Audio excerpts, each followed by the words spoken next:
দর্শক আসলে এখানে অভিযুক্ত মুস্তফা কামাল টিপুর সাথে এখানে আমরা দেখতে পেলাম যে উনি তার অফিসে আছেন এবং ওনার অফিসে আমরা কিছুক্ষণের মধ্যে কিন্তু তল্লাশি চালানো শুরু হবে যেটা আমরা জানতে পেরেছি এবং তাকে ইতিমধ্যে কিন্তু হ্যান্ডকাফ করানো হয়েছে এবং এই অভিযানে নেতৃত্ব দিচ্ছেন এডিশনাল ডিআইজি কবি সাহেব এবং ডাবল মুরিং থানার সার্কেল এসপি তিনি উপস্থিত আছেন এবং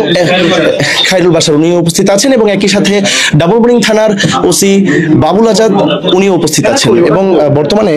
মোস্তফা কামাল টিপুর সাথে কথা বলা হচ্ছে এবং তার সাথে কথা বলে বলা হচ্ছে যে এই মুহূর্তে এই অফিসটা আসলে তল্লাশি চালানো হবে এবং মোস্তফা কামাল টিপুর ব্যাপারে যেটা কথা বলে জানা গেছে ছাত্র আন্দোলনে গুলি চালানো আসলে যারা আওয়ামী লীগের ছিলেন তাদের মধ্যে মোস্তফা কামাল টিপু একজন এবং সেই প্রেক্ষিতে কিন্তু তাকে আসলে